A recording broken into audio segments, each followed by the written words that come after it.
Il existe une multitude d'idées pour créer une vidéo YouTube classique. Par contre, en ce qui concerne les shorts, le choix est beaucoup plus limité parce que la plupart de ton trafic va venir du flux. Alors bien évidemment, tu peux obtenir des vues de la recherche, de la recommandation YouTube, mais vraiment la plupart de ton trafic va venir du flux. Et quand je te parle du flux, peut-être que c'est un petit peu flou pour toi. Eh bien écoute, c'est comme sur TikTok ou sur Instagram. Maintenant sur YouTube, tu as l'onglet Shorts et quand tu cliques là-dessus, eh bien tu peux faire défiler en scrollant. Voilà, tout simplement, c'est ça le flux. Et donc vu que la plupart de ton trafic, elle vient du flux, tu dois vraiment te mettre dans la peau de ton spectateur avant de réfléchir à une idée de vidéo et toujours te dire que 95% des personnes qui vont voir tes shorts, ils seront là en train de scroller sur plein de shorts à la fois. Vraiment, c'est hyper important que tu comprennes ça.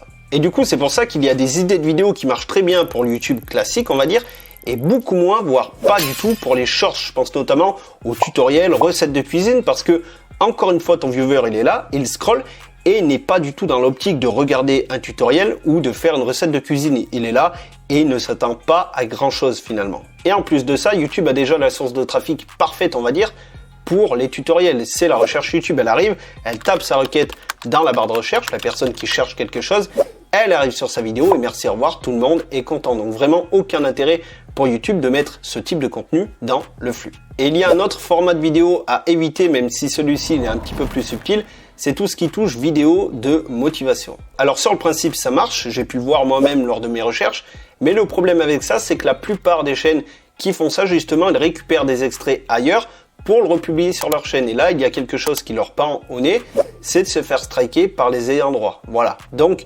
honnêtement je vais pas te recommander ça, je préfère te dire de l'éviter et plutôt de miser sur les contenus que je vais te proposer ensuite. Enfin bref, place à la première des idées, miser sur le storytelling. Il y a une chaîne qui fait très bien ça, pas une chaîne française mais anglophone, c'est la chaîne Isaiah Photo. Voilà, tout est basé là-dessus, chacun de ses shorts, et franchement ça marche du feu de Dieu.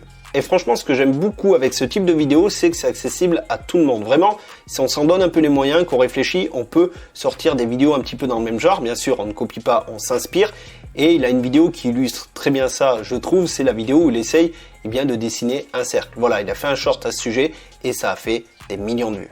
Allez, place à la seconde idée. Là, j'ai pas de chaîne pour illustrer mes propos, mais j'ai trouvé de nombreuses vidéos qui marchent en utilisant ce type de format.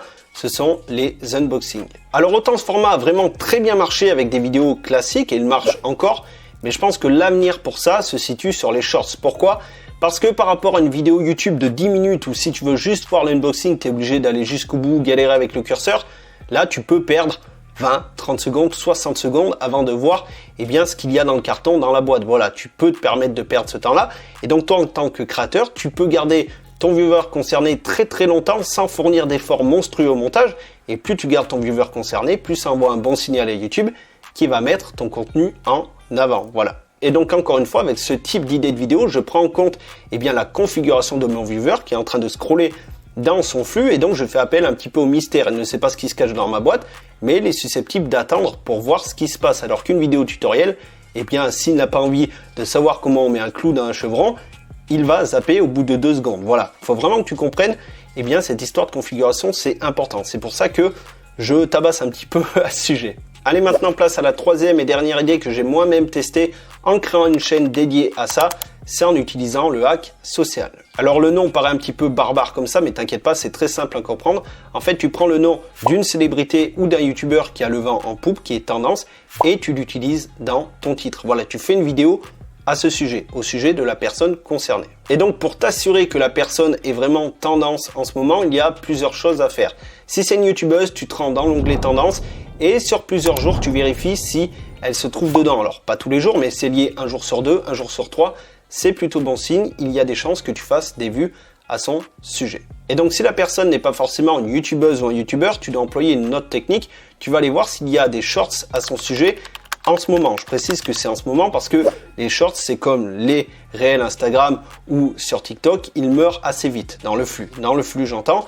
Donc vraiment, tu dois prendre quelque chose qui est tout cuit, qui date de 48 heures, allez, 7 jours à la rigueur, mais vraiment l'idéal, c'est 48 heures max. Donc s'il y a des shorts en ce moment à son sujet qui font des vues, c'est bingo. Et donc la troisième chose que tu peux faire, peu importe si la personne est youtubeuse ou pas, c'est de te rendre sur Google Trends afin de voir les tendances. Tu tapes le nom de la personne dans Google Trends et tu vois c'est des tendances ou non. Et je peux t'assurer que si tu remplis toutes ces cases-là, tu as de grandes chances de faire des vues. Alors attention, c'est pas obligatoire, mais franchement, la probabilité que tu fasses des vues est assez haute. Bon, maintenant tu as toutes les clés en main pour publier tes shorts, mais maintenant il se pose une dernière question.